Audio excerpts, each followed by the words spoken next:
پڑھنے والوں بڑی زبردست روایت لے کے آئے ہو اللہ پر حضرت مالک بن دینار رضی اللہ تعالیٰ عنہ آپ ایک مرتبہ حج کے لیے گئے حج کے اوپر گئے اتنا بڑا مجمع ہے ہزار لاکھوں کا اجتماع ہے لوگ اللہ کی عبادت کے لیے آئے ہیں حج کرنے کے لیے اکٹھے ہوئے ہیں اتنا بڑا مجمع دیکھے حضرت مالک بن دینار رضی اللہ تعالیٰ عنہ آپ نے رب کی بارگاہ کے اندر دعا فرمائی اے میرے مولا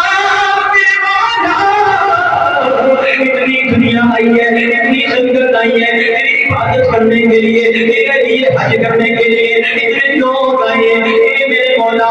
جتنے لوگ آئیں گے مولا کیا سب کا حج تو نے قبول کر لیا ہے یا کوئی ایسا بھی ہے جس کا تو نے حج قبول نہیں کیا اللہ اکبر ادھر حضرت مالک بن دینار نے اتنی کو دعا مانگی اللہ سے مجھے بتا دے کیا سب کا حج قبول ہو گیا ہے یا کوئی ایسا بھی ہے جس کا حج تو نے قبول نہیں کیا رات کا وقت آیا پچھلا وقت آیا حضرت مالک بن دینار کی آنکھ لگی ہوئی تھی خواب کے اندر بتلایا گیا او مالک بن دینار اتنا بڑا جو مجمع تھا اتنے لوگ آئے تھے اس بڑے اجتماع میں سے اتنی خلقت خدا میں سے صرف ایک بندہ ایسا ہے صرف ایک آدمی ایسا ہے جس کا میں نے حج قبول نہیں کیا صرف ایک بندہ ہے حضرت مالک بن دینار پریشان ہے اتنا بڑا مجمع ہے اتنے زیادہ لوگ ہیں ان لاکھوں لوگوں میں سے صرف ایک بندہ ایسا ہے جس کا اللہ کریم نے حج قبول نہیں کیا اب مجھا تلاش کرنے لگے پوچھنے لگے کہ وہ کون ہے جواب آیا وہ بڑا کرے نہیں پایا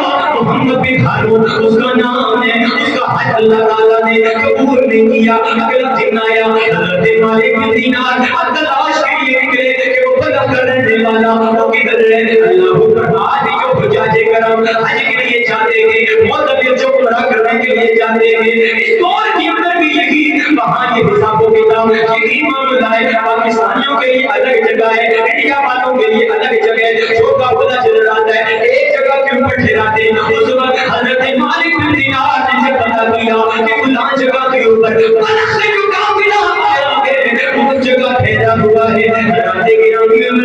دل کے کانوں کے ساتھ یہ روایت سنیے میرے نبی کا کلمہ پڑھنے والوں حضرت مالک بن دینار کو جب پتہ چلا فلاں جگہ کے اوپر ان کا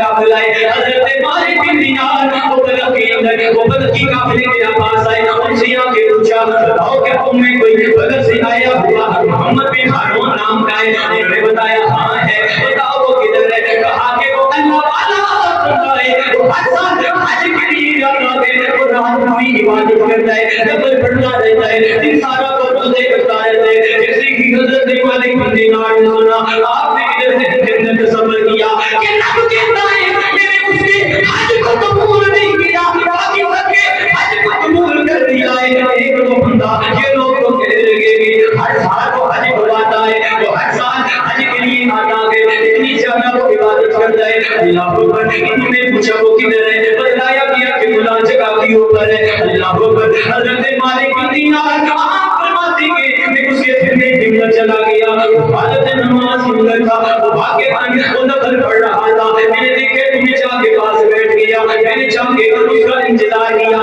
جب اس نے سلام پھیرا میں نے اسی سلام کیا السلام علیکم ورحمۃ اللہ اس نے مجھے جواب دیا وعلیکم السلام ورحمۃ اللہ وبرکاتہ میں نے اسے پوچھا کہ آپ کون ہیں وہ مجھے کہنے میں نے اس سے پوچھا تیرا نام کیا ہے وہ کہنے لگا میرا نام محمد بن ہارون ہے آپ کے دل کے اندر بات آئی کہ یہ وہی شخص ہے وہ کہنے لگا او مالک بن دینار جب نام لیا تو پریشان ہو گئے رب کہتے ہیں میں اس کا حج قبول نہیں کیا اس کی عبادت قبول نہیں کی اس کو تمہیں جانتا ہی نہیں ہو لیکن یہ میرا نام بھی جانتا ہے اور مجھ سے پوچھ رہا ہے بتاؤ کس کام کے لیے آئے ہو بتاؤ کس کام کے لیے آئے ہو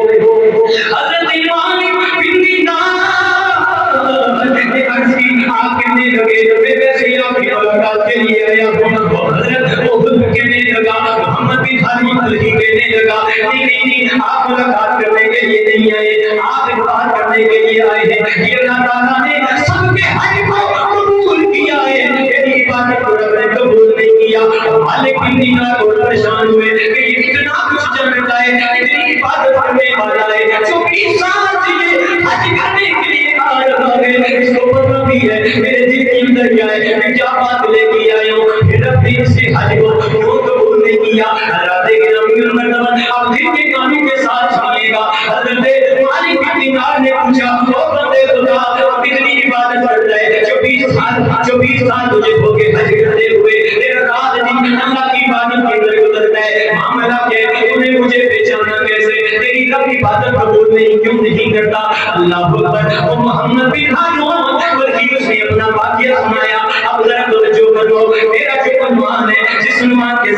آپ کے سامنے حاضر ہوا کہ والدین کے ساتھ حسن سلوکی اچھا تعلق رکھنے سے خدا خوش ہوتا ہے، والدین کی نافرمانی کرنے سے اللہ ناراض ہو جاتے، رب نماز قبول نہیں کرتا، رب روزہ قبول نہیں کرتا، رب حج قبول نہیں کرتا۔ حضرت مالک بن دینار نے کہا بتاؤ کیا معاملہ ہے، بتاؤ کیا معاملہ ہے، بتاؤ کیا معاملہ ہے۔ اب اس نے اپنا واقعہ سنایا۔ اب ذرا توجہ فرمائیے، 24 سال تک وہ حج کرتا رہا۔ حج کے اختتام کے اوپر اس نے کہا کہ میں ہر سال 24 سال ہو گئے مجھے حج کو آتے ہوئے، 24 سال ہو گئے، لیکن جب حج کے اختتام میں کوئی ایک اللہ کا بندہ آتا ہے مجھے آگے کہتے ہیں او محمد بن ہارون بلخی، اللہ نے تیری حج کو قبول نہیں کیا، اللہ نے تیرے حج کو قبول نہیں کیا۔ آج جب آپ آئے مجھے اندازہ ہو گیا کہ رب نے اس سال میرا حج قبول نہیں کیا، آپ رونا شروع ہو گئے۔ آپ نے فرمایا بتاؤ تو صحیح اتنی لمبی عرصہ سے تم حج کے لیے آ رہی ہو، دن رات تم اللہ کی عبادت کرتی ہو، تو کیا معاملہ ہے اللہ تمہاری عبادت کو کیوں قبول نہیں کرتا؟ اب محمد بن ہارون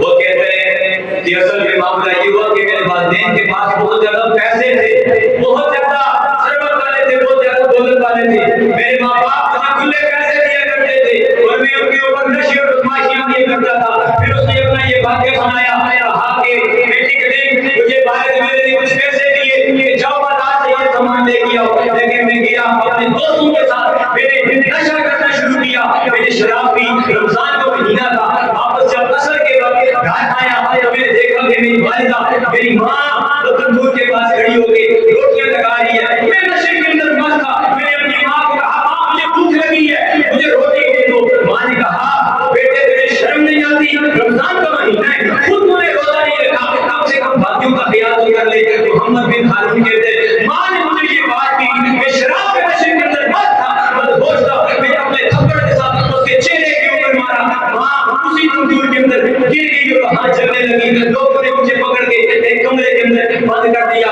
اللہ اکبر۔ اگلا دن آیا جب میری نشے سے میرا نشہ اترا، میں نے کیا دیکھا کہ کمرے کے اندر سے میری بیوی جو ہے وہ سامان اٹھا کے جا رہی ہے۔ میں نے پوچھا او میری سوچا کیا ہوا، کدھر جا رہی ہو؟ کہنے لگی میں تو آپ کو سامنے مہنگے جا رہی ہوں۔ کہا کیوں؟ اس عورت نے کہا اے میرے شوہر کہ جس نے تجھے 9 ماہ تک اپنے پیٹ کے اندر سنبھال کے رکھا، جس نے تمہیں جینا سکھایا، جس نے تمہیں پیدا کیا، جس نے تمہاری خدمت کی، جس نے تمہارے اٹھنے بیٹھنے ہر چیز کا خیال رکھا، تو نے اس اپنی ماں کا خیال نہیں کیا، تم نے اپنی ماں کو قتل کر دیا، تو تیرے لیے باقی تو چیز ہی کوئی نہیں ہے۔ جب اس نے یہ بات سنی کہ ماں قتل ہو گئی ہے، وہ پریشان ہوا، کہنے لگا میری ماں قتل ہو گئی ہے، مر گئی ہے؟ بتایا کہ ہاں تو مر گئی ہے۔ ہاں مجھے بتایا نہیں ہے۔ کہا کیسے بتاتے؟ تیری ماں نے آخری لفظ یہ بولے تھے کہ میرے بیٹے نے